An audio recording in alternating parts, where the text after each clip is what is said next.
যারা ইন্তেকাল করেছেন আল্লাহ তাআলার দরবারে দোয়া করি আল্লাহ তাদের উপর রহম করুন, ক্ষমা করুন, তাদেরকে শহীদের মর্যাদা আল্লাহ দান করুন এবং তাদের পরিবারগুলোকে আল্লাহ তাআলা প্রশান্তি দান করুন। সম্মানিত ভাইয়েরা, আমরা এখানে এসেছিলাম, প্রথমে গিয়েছিলাম আধুনিক হসপিটাল উত্তরায়। তারা বললেন যে এখানে 60 জনের মতো লোক তারা সাথে সাথে পাঠিয়ে দিয়েছেন। এখানে এসে আমরা পেয়েছি 51 জনকে পর্যন্ত পাঠানো হয়েছে। তাদের মধ্যে 7-8 জন বাদে বাকি সকলেরই অবস্থা খুবই গুরুতর। আমরা সবাই আল্লাহর দরবারে দোয়া করি তারা যেন সুস্থ হয়ে ওঠেন এবং চিকিৎসকরাও যেন তাদেরকে পর্যাপ্ত চিকিৎসা সেবা দিতে পারেন। আমরা আমাদের সংগঠনের পক্ষ থেকে এখানকার কর্তৃপক্ষকে আশ্বস্ত করেছি যে যা কিছু লাগে আমাদের সংগঠনের পক্ষ থেকে আমরা দেওয়ার জন্য 24 ঘন্টা 2 পায়ে দাঁড়াই আমরা প্রস্তুত আছি।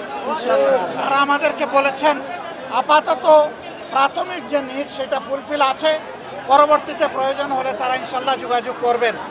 আমরা দেশবাসীর কাছে দোয়া চাই, এই যে সন্তানেরা এখন জীবন মৃত্যুর সন্ধিক্ষণে আছে, আল্লাহ যেন তাদের সবাইকে সুস্থতা দান করেন, আল্লাহ যেন তাদের গার্জিয়ানদেরকে ধৈর্য ধরার তৌফিক দান করেন। যারা দুনিয়া থেকে বিদায় নিয়েছে তাদেরও গার্জিয়ানদেরকে যেন আল্লাহ ধৈর্য ধরার তৌফিক দান করেন। আমরা ইনশাআল্লাহ বিদায় নেওয়া প্রত্যেকটি পরিবারেই আমরা যাওয়ার চেষ্টা করব আল্লাহ যদি তৌফিক দেন।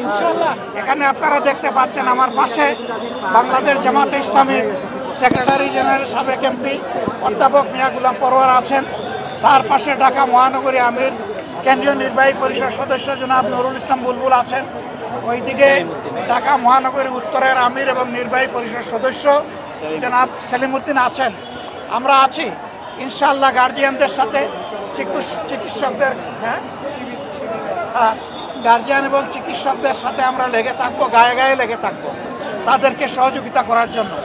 আমাদের প্রিয় ছাত্র সংগঠন ইসলামী ছাত্র শিবির আছে, চিকিৎসা অঙ্গনে আমাদের সংগঠনের